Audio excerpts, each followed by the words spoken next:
Okay, I want to welcome everyone. Thank you for coming to tonight's pre-Pesach refresher course. My goal is to try to be thorough and to cover from start to finish how to kasher a home for Pesach. Also to talk about what does not need to be done for Pesach. And then go through some of the products at the end of some of the classic questions that we get every year. So first of all, I just want to start by sharing an idea I heard from Rabbi from Goldberg, who shared from Rabbi Elimelech Biederman, who says in the Haggadah, we're going to read the question of the Rasha. And the question of the Rasha is, Ma ha'avoda zos lachem? What is this avoda that you are doing? Rabbi Elimelech Biederman suggests that the question of the Rasha can be a question we should all sit with before we start to think about what we're about to do for cleaning our homes for Pesach. Are we going to be able to answer the question if our kids or our family members were to ask you, why are you going so crazy with this process?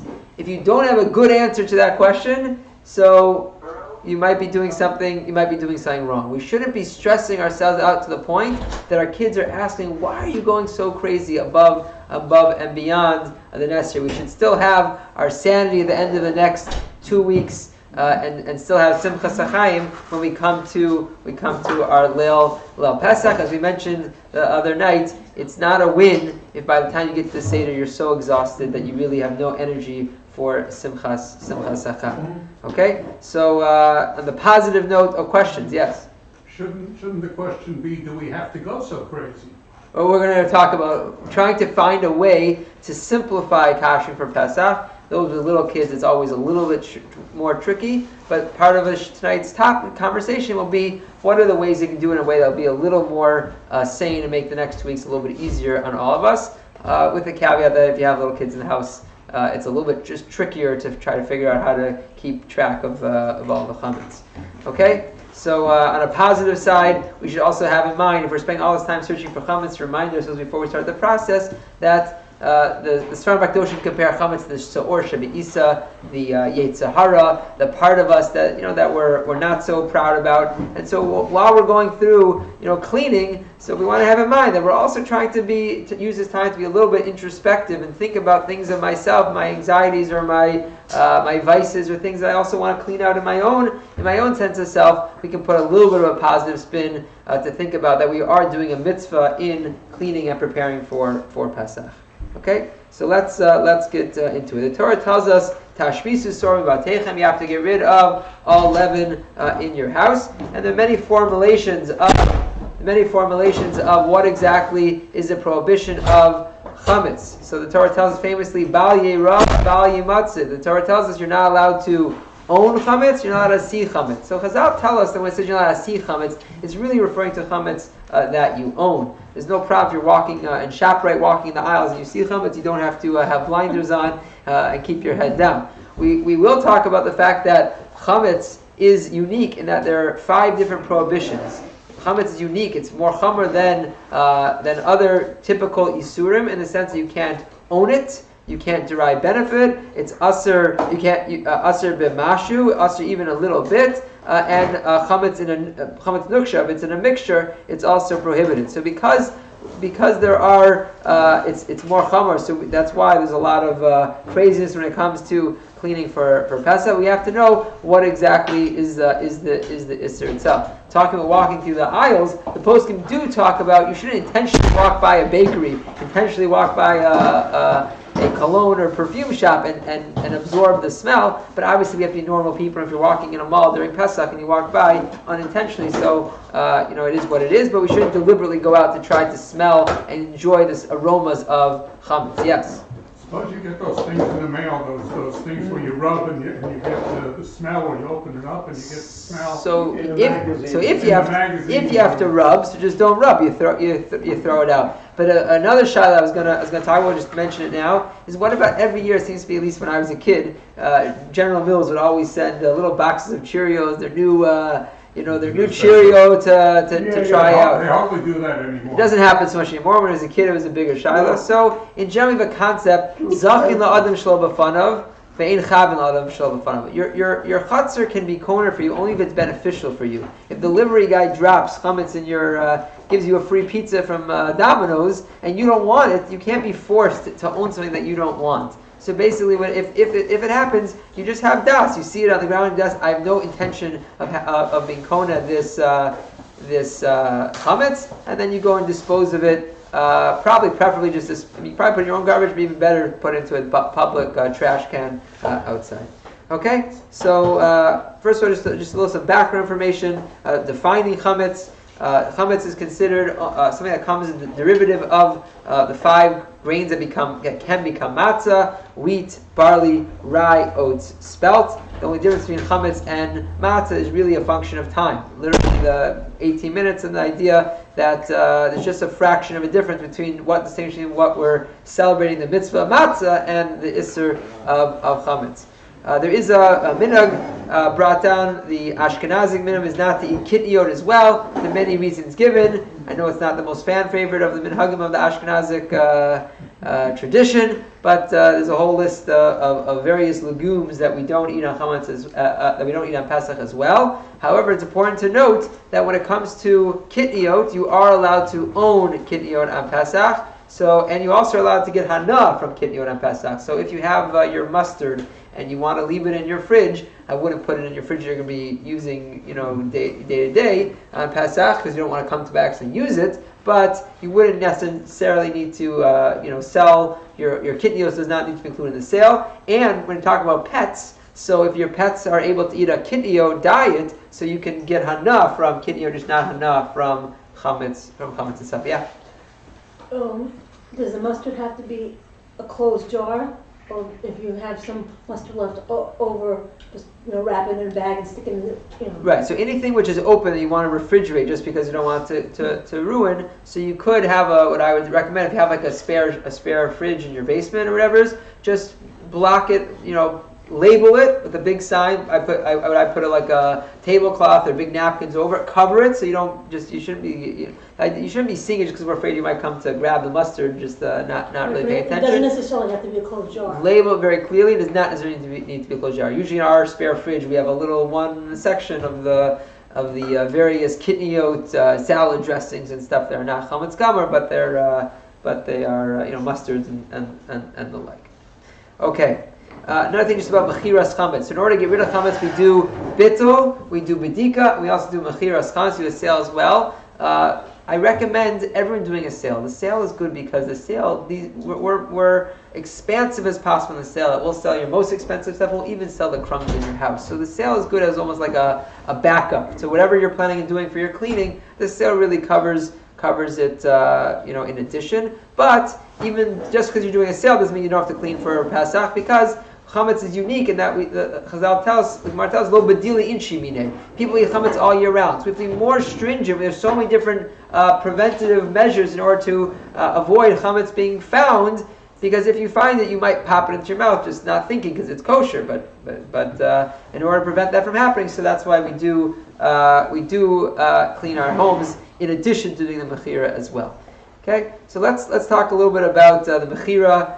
Just because I know for those who are going away, it's helpful to remind what they need to do. Good. So for those who are going away, those who don't want to clean their homes, that's fine. But I do want to say the following. I've had it, it's my 8th year now in the shul. Every year something happens where last minute, plans change. There have been times where someone calls you and says, could I use, I'm sure I may have called you and said, we have a guest who needs a place to sleep, can they use your home for Pesach? I do think it's a good practice, even if you're going away. You can, technically, just close up your home, not clean it, except for one room, and I've been explaining to all those who are going for Pesach that you still would clean one room because we don't want to avoid the mitzvah d'rabbanan of bedika. So we do encourage you to clean, even, at the very least, to clean one room, the simple room, in order that you can do bedika the night before you leave in that room. And anyone doing mechir with me, I'll explain. I'll go over this with you. But even if you are, in addition to that, it's not a bad practice to do some light cleaning in your home, just in case last minute something happens that you're not scrambling last minute to do a ton of work. Or if someone needs to use your spare guest room and you can let them use it, and you don't have Cheerios sitting out on your kitchen counter. Okay, so I do recommend doing a light sprucing up just in case things fall through, but it's definitely Ikra Din. It is okay. You're feeling stressed out about whatever is going on. It is technically okay to just close the home, just clean the easiest room, and the rest we will sell. Okay, that's about Mechira. Let's get to cleaning. Okay, so now we're going to make your lives a little bit easier. Just go over the rules of what we're trying to look for when we are cleaning.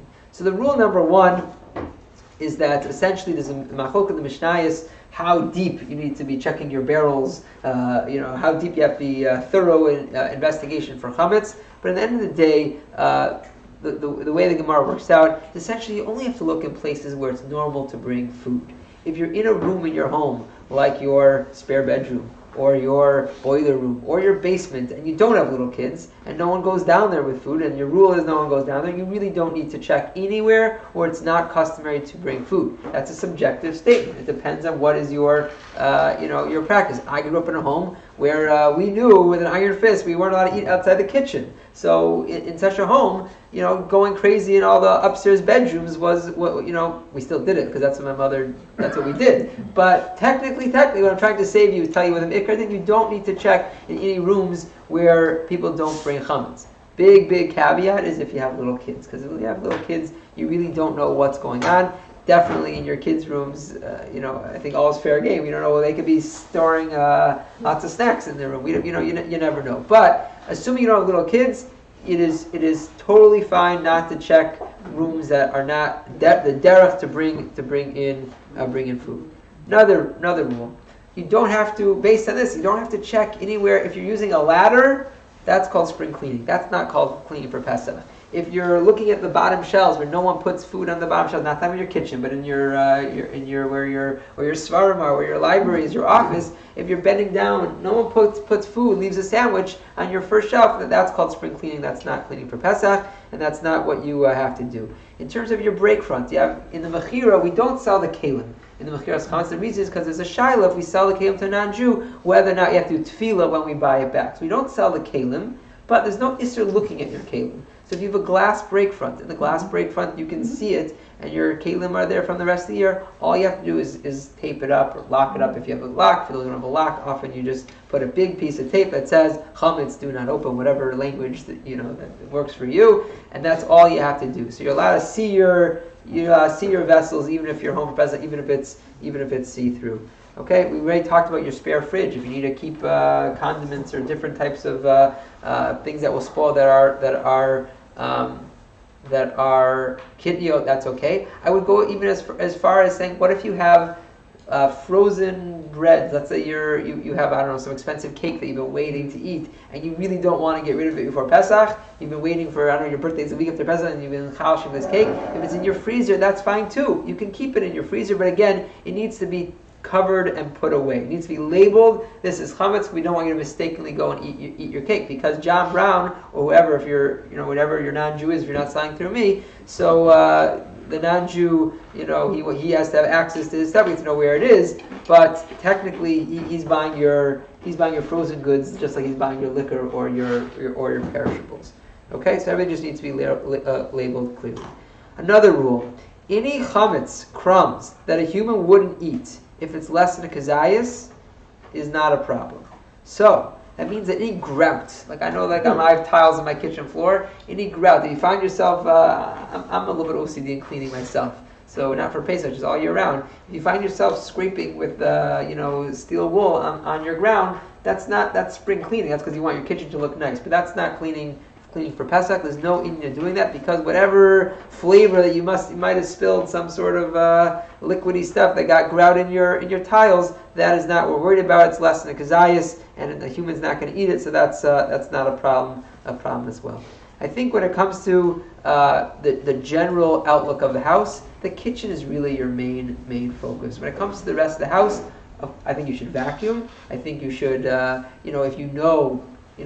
I know that it's likely if I picked up my couch cushions, I'm going to find half a box of Cheerios under there. So you should look at like the obvious places. You don't have to lift up any heavy furniture. You don't have to move, clean the blinds. Really, your kitchen is your main area of attack. If you really spend a good day in your kitchen and you just tape it, if you're not here for Pesach, you can really just cut, or even if you're here for Pesach, you just tape up your pantry. That's fine. You don't have to get rid of. You don't have to go so crazy. Yeah. When you sell the chametz, say you sell all the chametz in my house. Say you find after Pesach a briefcase you never checked and there's chametz in it. It was in your house. Could you consider that was sold, or since you really didn't know about that at the time of the sale? Well, first you did a bitzel, so you said right, but then you want to be nana from it afterwards, after Pesach. So again, I haven't looked over the shtar that Rabbi uses, but we sell even the crumbs. So I would imagine we're selling the crumbs, we're also selling the chametz you don't know. I know Rabbi has said in the past, he even sells for the sheets that the rabbi lost. They never got to him. He includes those in the sale also. The sheets, meaning that's the extent of how expansive Rav Willig is in the sale to make sure we're covering all of our worst case scenarios. My guess is if we're covering the sheets that are lost, then we're definitely covering the chametz that was not necessarily known that you find in the briefcase. We really try to. The mechira really does an expansive job of covering it all.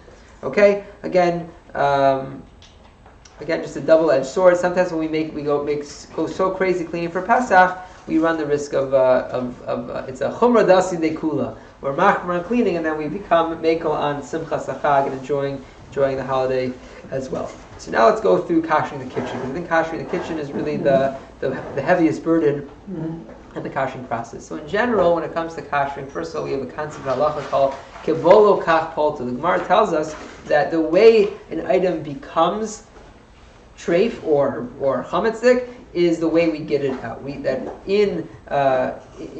In halacha, we have a concept of tam ke'ikr, that tam, even if you look at your pot, it looks clean. The reality is that there are porous items that taste can embed itself in the framework of your pots and your silverware. And we all know the concept of tam ke'ikr because that's why we have milchik and plastic dishes. Now we also know there's another concept called nosin tam lifgam, that after 24 hours, any flavor really is pagum. It's no longer lachli viable. And the whole reason why we have milchik and plastic dishes is because we don't want to start forgetting, was it 24 hours the last time I used this with hot meat or hot milk? So we have separate dishes, okay? But again, the general rule is we're trying to get out those blios from all of our utensils. So when it comes to kashering, the general rule, this will basically apply for every item, except for if you're self-cleaning, is you want to not use the item in a hot medium for 24 hours and clean it before you kasher.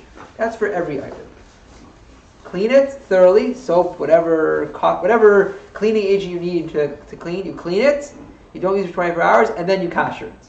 How do you kasher it? So it depends. So let's go through each item. So talking about your oven, the oven is the one exception. If you do have a self-cleaning cycle, you don't even need to clean it. I already had the shaila, someone would spend hours cleaning their grates and their whatever inside of their oven, and you really don't need to clean it because the self-cleaning oven is called libun gamor. It gets out, it incinerates whatever inside, becomes ashes, gets to the point so hot that whatever inside is not going to be problematic, and therefore if you're self-cleaning, you don't have to wait 24 hours. You can just literally hit self-clean.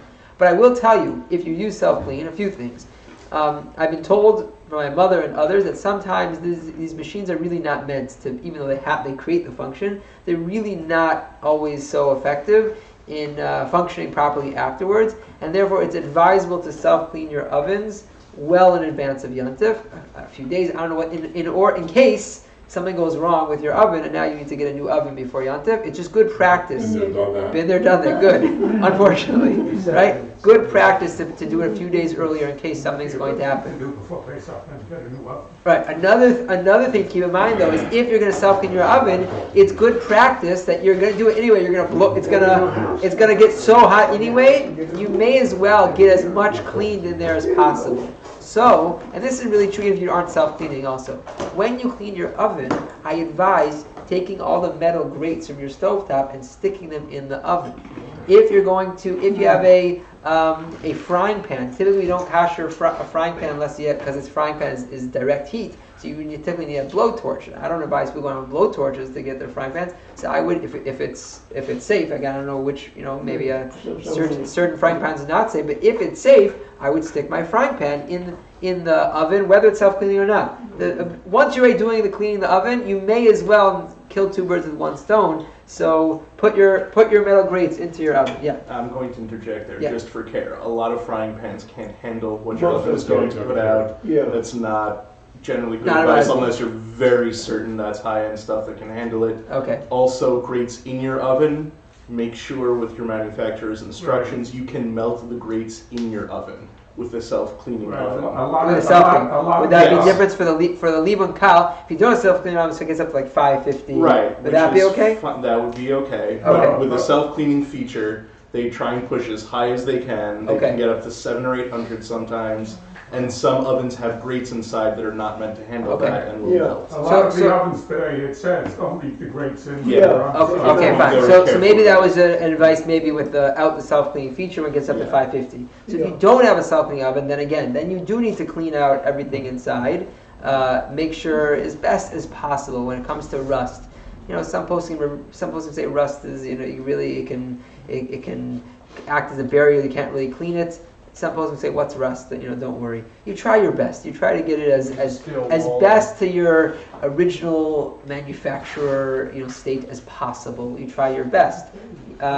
So once I just finish the thought, is you clean the oven, wait 24 hours, and then you turn up your highest setting for however long you think the longest you ever use your oven is. Some folks say 40 minutes, some say an hour, somewhere between 40 minutes and an hour, but it's not an exact science. So, that it's somewhat of a time-wise, it's easier to do without the self-cleaning feature because it's only about an hour, as opposed to the self-cleaning feature, which can be a couple of minutes. I've had it where I clean my oven out and then I self-clean, and then all of a sudden this white residue shows up. Right. So that's ash, and that's not chametz anymore. It's so I don't have to do a second cycle? No, I would just take a paper towel and just wipe it out. That's not chametz anymore. At that point, it's not. Yeah, Shira? My stovetop, grates are cast iron. Does that make a difference? Cast iron, is cast iron safer to put in I don't know. In a self-cleaning cycle, I would. In the normal heat oven, you should be okay. Okay, I'm gonna give you another. Sometimes it's a little plastic on the bottom to keep it from scratching. That you can't put in the oven. I'm gonna give you the other option. If you don't want to put it in your ovens, if now you're nervous about I thought that kill two birds with one stone, that was a bad idea. So the other option is basically to clean your stovetop is you clean around the aluminum, whatever the stovetop is. You clean inside the grates, and you should try to, and then you just turn each burner up to the highest heat for approximately 20 minutes.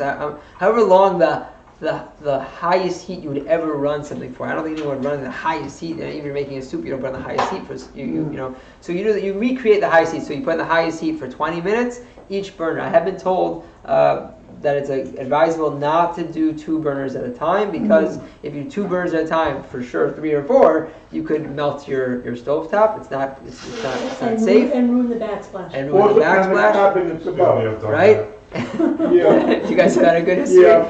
Okay, so just do 1 burner at a time. I've gone for a few kitchens.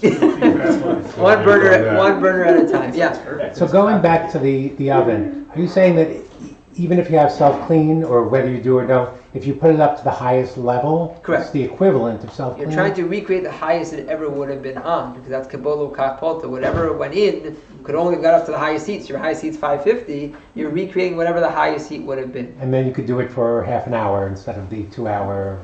Self-clean. Okay. Correct. So even if you're self-clean oven and you don't want to do it because you're afraid of whatever, you could just turn to the highest setting for 40 to an hour, approximate time to burn it. Yeah. Why bother cleaning the grate? Just put it into 550. Whatever's on the grate's going to heat at 550. Why even clean it? That's what I would. If you're doing the 550, you should probably clean it. Post can talk about if you're not doing self-clean, it's not libun. I don't think we consider 550 libun gum. We probably say libun kal. It's not a blowtorch. Just the same heat, but not libun gum. It's not libun gum. It's libun kal. Okay.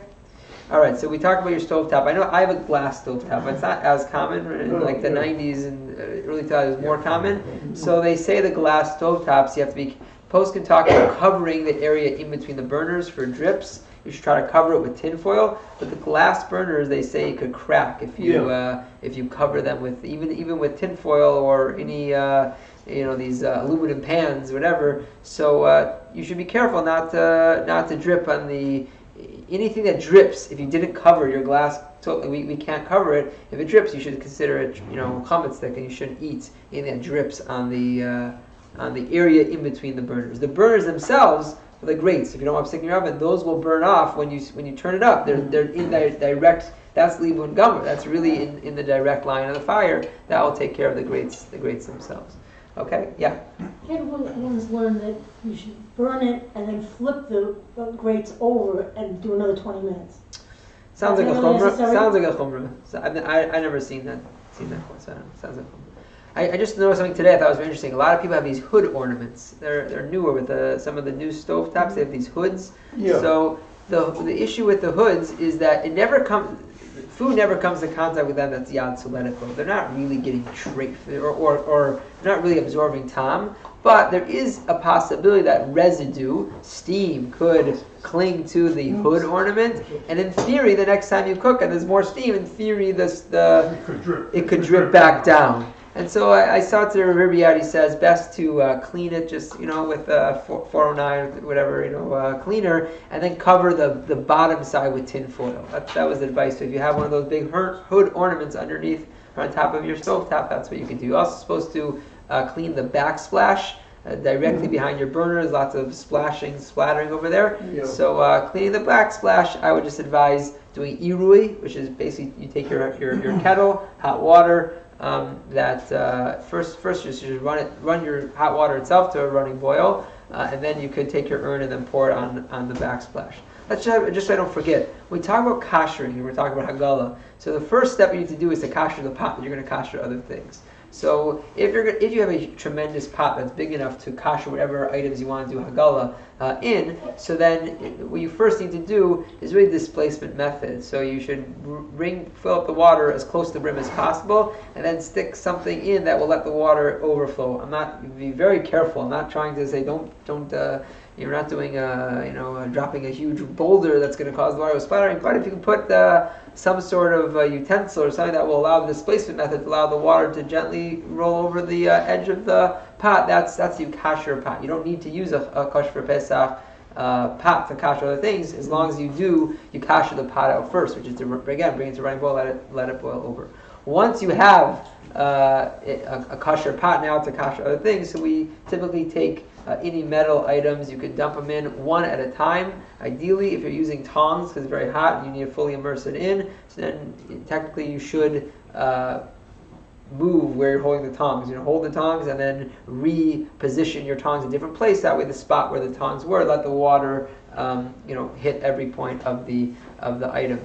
For the hagala process, again, which is for anything which is probably the most common method of koshering for all your utensils. So you should also afterwards. The minhag is to close the pores of the kalim. We also run some cold water after you're done with hagala process. So there's no bracha on hagala. So in koshering in general, there's no bracha one makes. So again, you would insert your utensils. For example, your kiddush cup that you use on your regular Shabbos table. You want to have your beautiful silver kiddush cup. You want to use it on Pesach. So you could take tongs, dump them in the thing, realign where you're holding it, and then rinse them off in cold water, and you're good to go. Any questions on hagala? Okay, so let's move on. So then you have iroi. We said for your backsplash, you would take an urn. First of all, urns. I've already asked this question about urns. If your regular urn, you really don't. You only use with water. You never put. It never goes on the table. It's really a separate place, and you are sure it's never in contact with chametz. So then you don't need a new urn. You could just take a separate urn that's kosher Pesach and just do irui, pour some boiling hot water on the spout. That's really all you need to do for your urn. I think most people are not nizhar the rest of the year. They keep their chametz next to their urn. I don't know, we have like a little coffee stand. Now, coffee's not chametz, but I'm not thinking about it. It's just right where all my chametz is all year round. I think it's good practice to get a separate urn for Pesach. That are, I don't know, $80, $90, like a Shabbos. You get a Shabbos urn for Pesach. But technically, if you are careful and you never bring that urn to the table, so then you could kasher your urn. If you have a water cooler, so you should put in a new bottle for Pesach. You should clean it. Everything is clean it. Put in a new bottle for Pesach, and then also you take an urn and just pour over the spouts as best as you can. The water, obviously, you can't. Gravity doesn't work. You can have it splatter up. You don't have to take your water and splatter up at the spout. Just pour very gently water on your urn. Now, generally, you need to make sure if you have little kids, you should not be in the kitchen at all. And when you're doing irui, you're boiling hot water. It should always be at a running boil. You should wait till the water is on a running boil. You should always make sure there's two people there, one person to be pouring and one person with towels to make sure the water is not splashing and going over the place. Because I burnt my hands, doing it by myself. Yeah. If when you have an urn, so you use it for hot water, and hot water, boiling water, basically goes through it. That's as hot as it gets. It kashers itself. So why isn't it self-kashering? Why do you have to pour hot water on it separate? So for the outside, the problem is that, let's say you're making chocolate milk, and the chocolate milk, you pour the urn into your Swiss chocolate milk, and then the steam from the chocolate milk got onto the spout. So just for the spout, it's just external. You kasher the spout. Okay. Okay. Yeah, Rana? If I'm boiling the water in the urn, do I have to pour the water straight out of the urn, or can it be poured into something else and then poured over whatever? So we do have a concept of iroi kli rishon, that you want to, if it's directly out of the urn, it's best. No, it's best because you want to recreate, let's say splattering. Splattering is like, it's iroi, it shoots out from inside you're making meat, and the meat splatters out. That's called iroi, it's shooting out. So here too we want to recreate kind of the most effective way of what happened, recreate that in the cleaning process. So better to do it directly from the urn. Okay, warming drawers. Those are warming drawers. I don't know, the OU says it can't be kosher. The CRC says you should use a sterno. You should put one of those sternos inside and light the sterno and leave the door open a little bit, and so there's air for combustion, and so it's safe. Leave it there for 2 hours. That's what the CRC says. You decide how important your warming drawer is to kasher your warming drawer for Pesach. Your plata. Sorry. If it can't be kosher, it can be covered. If it can't be kosher, it can be covered. I mean, you can just tape it up and say. No. It can be covered with tinfoil. I mean, that's a warming drawer. You could put layers of tinfoil in it. Mm-hmm. Nothing will come into contact with the edges of the. Yeah, I get nervous just tinfoil being your only barrier. Several layers, so nothing. Better to I wouldn't use anything I haven't koshered. I don't think it's good practice to just take tinfoil and. We're going to talk about our plata. So plata, you have your plata. So some poskim say, the blech, the sheet of metal you can't kosher, but a plata, supposedly you clean it, don't use it 24 hours, and then you put it on the highest setting. If there's only one setting, put it on the setting and let it run till it gets very hot. Till it gets, if there's a glow, something till it gets so hot. The electric blech. So let the item, like we're saying with the water, let the item kosher itself. So the warming drawer, I guess the poskim say that it doesn't get hot enough. It doesn't get up to 550 in the warming drawer. That's why they want you just to turn up to the highest setting. So the sterno, in theory, will kick it up, give it a jolt to be able to get hot enough to kosher it. I don't. Again, is it a practical shadow, or you're just thinking? It is practical. So can you get a sterno and put it inside, light it, and ours gets up to 190. That's not hot enough to kosher. Food is never over 190 in there. The food is always below that. But 190 is over yatsa lettuce below. Definitely yatsa lettuce. Yeah. So you need to kosher. If you're going to use it, or if you can get away without using it for 8 days, so then you're going to use it for 8 days. Okay, so the plata you can kosher. Also, you clean it. I would advise covering it with tinfoil afterwards, even though you clean it as well. A blech you would not. Dishwashers. I've heard everything on dishwashers. All the manuals say it's not recommended. You technically can't. Speak to your rabbi. If it's really practical, I'd say that the general advice is if you don't really need it, it's not worth it. If it's really, really important to you and it's really going to save your life on Pesach, so technically, if you can get your dishwasher to be back like you originally bought it. That it's stainless, it's going to be, there's no rust and there's no cracks and crevices. You're really gonna make it like it was back from day one. So my Rabbi says mekel, and you can just if it's stainless steel, he says you can just run it once on empty, and that kashers itself. So it depends who you ask. I've heard everything. That's why I really advise people best not to do it. It's just not. That's what all the guides say. If you're hosting 1 million people and you're really feeling anxiety, speak to me privately, and I'll tell you how to. I'll explain to you how to kasher dishwasher. Okay, the sink and the faucet. It is again just irui. You pour boiling hot water every little ounce of your sink, and also on your faucet. Definitely for stainless steel. If you have, depending on what type of material your sink is made of, you can look at the list. All the various publications say which types of sinks can be kashered and which cannot be. Okay, in general, when it comes to plastic. So again, farms say different things. Can't kasher plastic. What I heard from some of my Rabbi was that hard plastic we are mekel to kasher, but like the flimsier plastic, like your Tupperware plastic, where you after your Tupperware, sometimes even after it comes out of the dishwasher, you still see a little bit of the residue of what last night's dinner was. So we don't kasher your flimsy plastic. We don't kasher if you have baby bottles. That's more of a flimsier plastic, more like the Tupperware. That we don't kasher. But a hard plastic, you have some sort of appliance ware. So then you could kasher hard plastic. The minhag is not to kasher your mixer, your KitchenAid, because there's so many little cracks and crevices that dough could be stuck. So that you cover it up and you put it in the basement, put it away. Your coffee maker, if you have a Keurig coffee maker, so the OU I think says you can you clean it well, leave it unused for 24 hours. You can do hagal. You take out the K-cup holder, and you can either do irui, pour hot water on it, or if it comes out, you can stick it in the boiling hot water of hagala pot, and then put in a new kosher for Pesach, any plain coffee is kosher for Pesach, a new pot inside, and that will even clean and kasher the pin inside. So one can. And the K-cups are kosher for Pesach? I think any plain coffee, any unflavored coffee is going to be kosher for Pesach, even without a hechsher. Except for decaf. I don't know the science behind it. Something in the decaffeination process where they extract the caffeine from the coffee bean. However that happens, there's something that makes it that it's problematic, and therefore, unless I don't know if there is on the market decaffeinated coffee for kosher Pesach, but unless you shouldn't take anything without proper kosher for Pesach. Should one with black coffee, Colombian coffee, should one be sure to purchase it before Pesach? Because certain things I understand, like milk and whatever, you can buy without a kosher Pesach designation.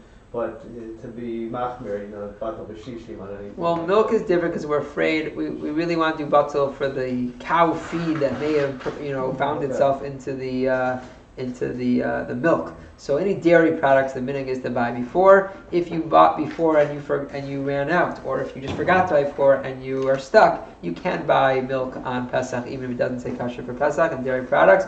But ideally, the minhag is to try it as a chumrah. Try to buy before Pesach your eggs, your milk, your cheeses. That we can apply bittul to whatever. Because we don't apply bittul on chametz on Pesach itself. We would apply bittul if it's before Pesach, and therefore we try to buy that before. Yes, Daniel.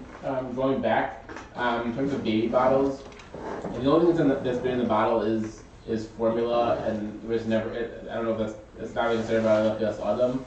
So well, first of all, I looked at the list of formulas. There must be 35. All the major brands are on there. So I'd be surprised unless you have a unique situation, and there is a unique situation. I know of someone comments on them working on it for them. But unless it's, most of the formulas are kosher to Pesach. So then I don't see what the issue would be. You wouldn't need to get new bottles. If for some reason your child was on using alimentum or one of these non-kosher types of formulas which exist out there, so then we'll talk privately. But I think general most. And then you just if the formula is kosher to Pesach, you just use it like I feel like sorry. Put the formula in the sorry, bathroom. I apologize. Now we're talking about we're not koshering them. Sorry, they're kosher. The issue is they're not kosher for Pesach because you are putting your dishwasher with your chametz. Best to have. I meant to ask Rabbi about this. I know in our house we have separate bottles for Pesach. Best to buy 1 or 2 new bottles and designate them every year. If this is your first year staying home, from now on you have 2 bottles, and these are your kosher for Pesach bottles. We don't kosher.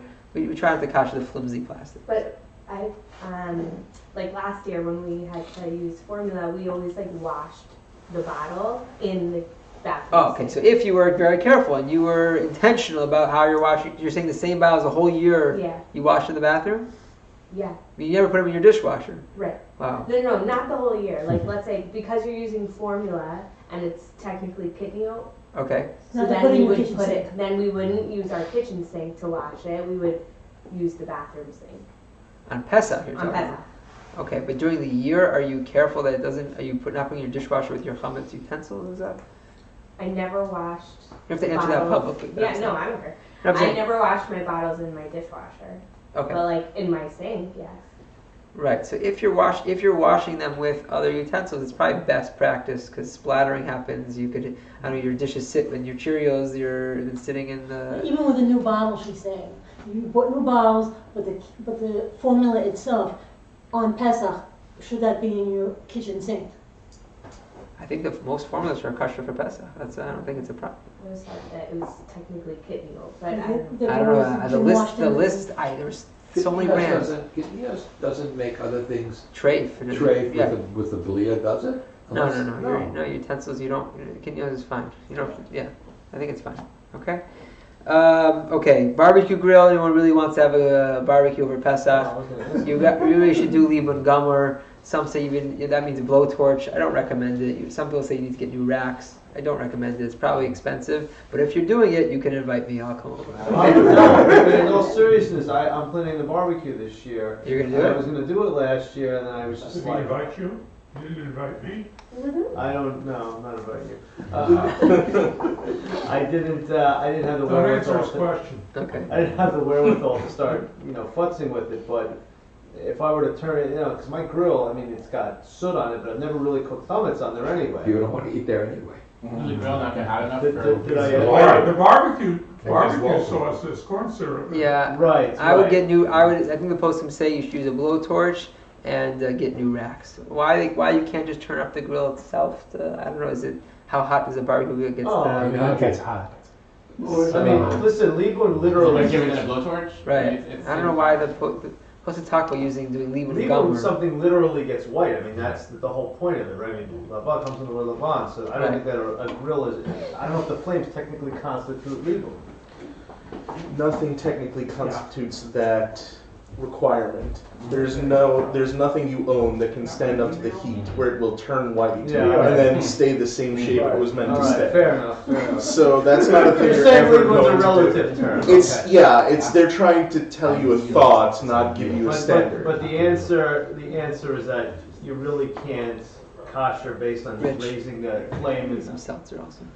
raising the flame on your grill, closing the cover, and letting that sucker burn for an hour. It doesn't qualify. Right. Better not. The postscript say to use it. It's about time for me to get. Okay, your ice machine you can use on Pesach, just clean it out. You don't have to do anything crazy for your ice machine. For your fridge, your freezer, you just make sure it's clean. I don't know, it's a good time. This is one thing I'd say, good thing just to clean out your fridge, make sure it's clean, you're starting fresh. Some people like to cover it. Clean and cover is not a bad practice, but it's not Isser D'Oraisa if you forgot to cover your fridge, because again we're worried about hot where blios can take place. I do think it's important to clean out your car. You never know what you're going to find under your seats.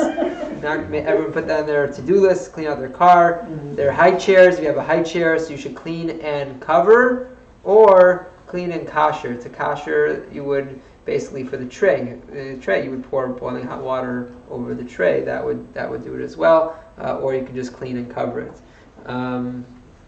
Okay, what else?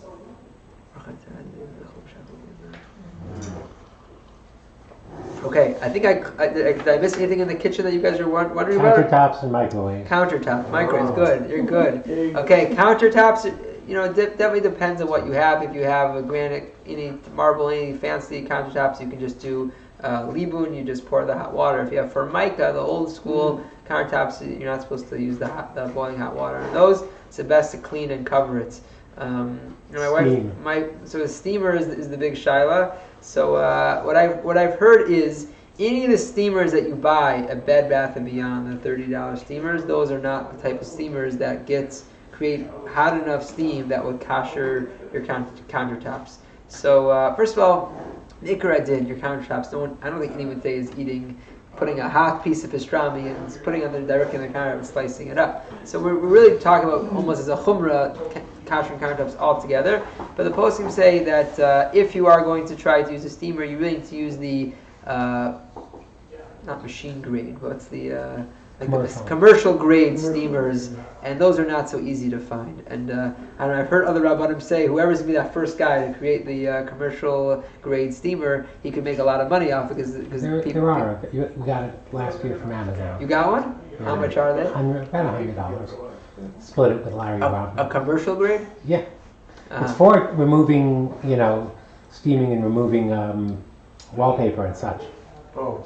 Okay. So again, the poskim say that the commercial grade could do it. The regular cheaper versions are not recommended. But you have to remember, kebolo kapoto, a steamer will only get out the steam that went in.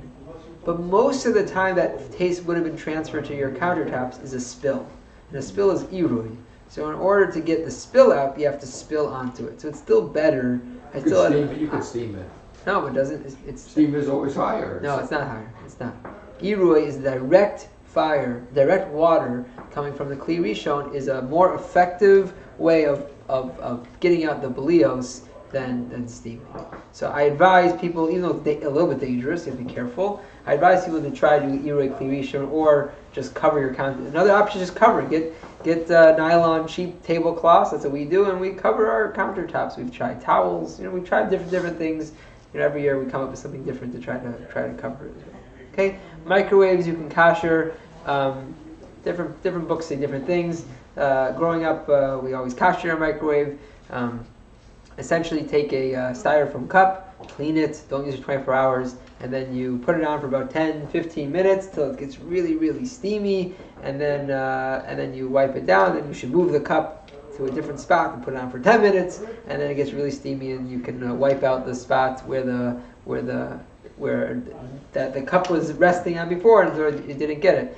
In terms of the glass trays, machlokas whether or not we can kasher whether glass is balea. So the poskims, the various halacha books say, you could cover your glass tray with saran wrap. You could put some other type of something else that's safe. That's you could keep in your microwave. Put something else there as a turntable. The Sfarim also talk about covering over the glass front, because if we're not able to kasher that, some say you should cover that up as well.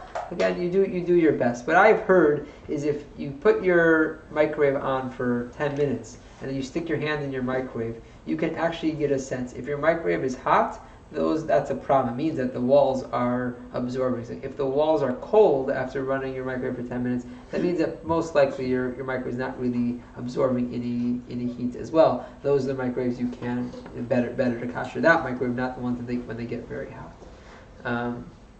Okay, is that okay for covered everything? Okay, let's go through some of the products. Okay, so toothpaste. Toothpaste is best to, because of the din of oxygenation you're putting in your mouth, it might give it the status of food.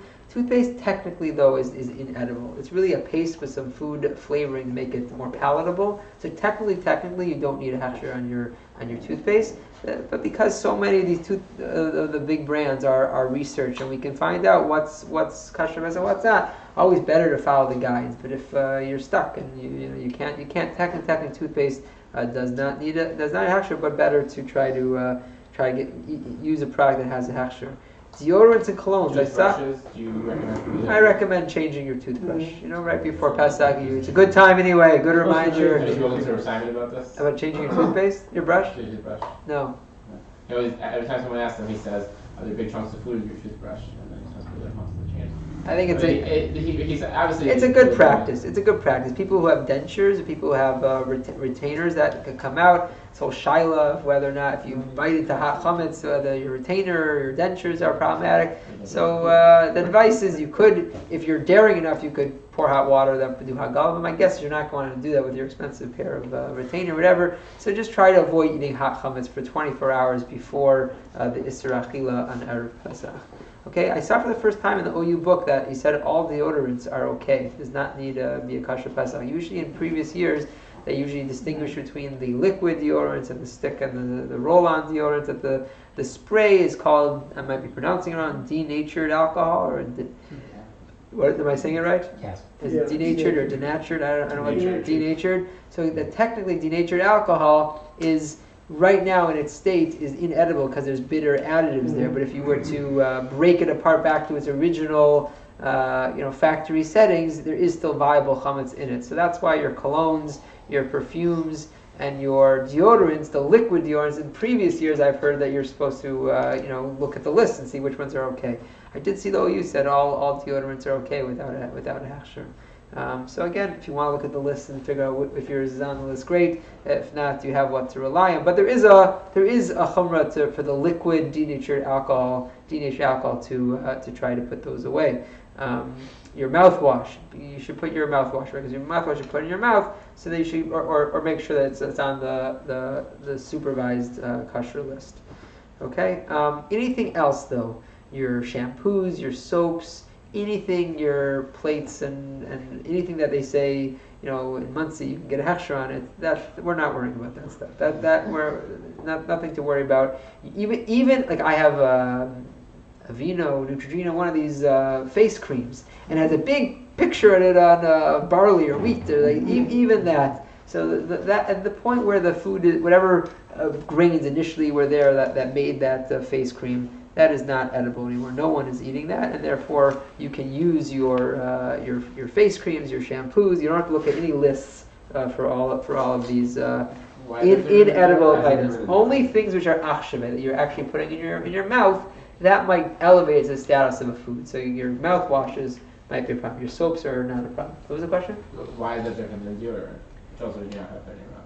I think though you were saying that you can also not worry about it. I think there's a difference between denatured alcohol and whatever this whatever they use the derivatives of. I think it's, my guess is in a liquid form it's easier to get back to the edible alcoholic state as in a liquid. My guess is hard to do that once it's already in that cream or lotion form. That's my guess, but I'm not 100% sure.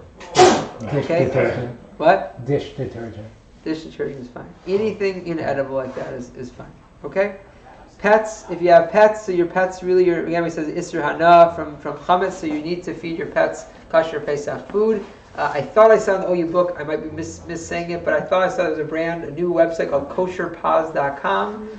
You should check kosherpaws.com to look for the appropriate kosher food. Something that I didn't realize that I don't think I've talked about in the past is fish. That if you have fish, I know my wife's home, my in-laws have fish in their home, so there a lot of the flakes are chametz. Yeah, right. So you should already now, right, 2 weeks before Pesach, put your last bit of chametz in the feeder, because it usually takes about a week or two to go through the cycle of feed. So already now you should be thinking about no longer putting in new feed, because whatever you're putting in now still might be in there when Pesach begins. You need to clean your cages. If there's chametz in your dog's cage, you need to clean it out. Your fish cage, your fish tank is not so simple to go in and get it out. So therefore, already 2 weeks before, stop feeding it the chametz.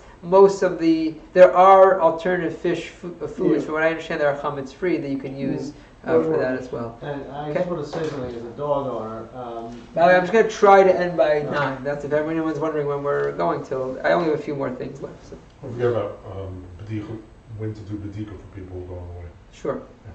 Oh, yeah, Andy, were you going to say? No, just real quick. One year we ran into an issue that the previous year they recommended a certain dog food that was on the list, and it wasn't on the list the next year, and I found out like last minute. So if you have a dog, you have to recheck the list every year.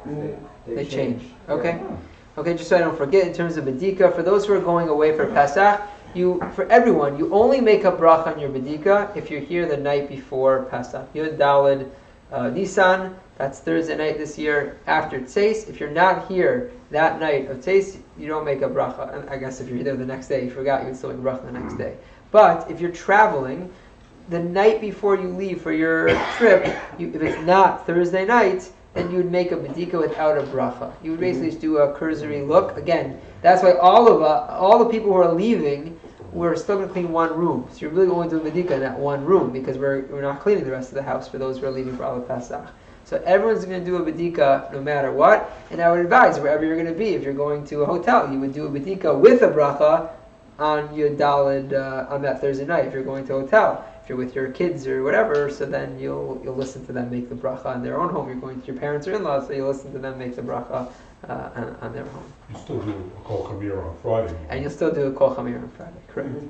Okay, vitamins, medicine, anything which is swallowable, medication is fine. Doesn't need to be checked. It's not, the only problem is the chewable and the liquid. Anything which is prescription pill tablets are 100% fine for medicine, for medications. Okay, the prescription drugs that are chewable or a liquid form, I'd say, speak to me. Usually, if it's prescription, it's going to be fine. Anything that your doctor says is very important for you is fine. But vitamins, everyone most closely in Moshe says the vitamins are not considered essential, and you should not take vitamins on Yantif. If I did see Rabbi, he says if your doctor said you need this prescribed a vitamin for you, then you could take it. Best to get it in the pill form. But if the doctor prescribed a vitamin, that's okay. Otherwise, all vitamins, like I don't know, my kids have these nightly vitamins, so we don't give them those vitamins for the week of Pesach. Yeah. I went cold turkey once, no vitamins. The withdrawal symptoms on Pesach was far worse than any effects.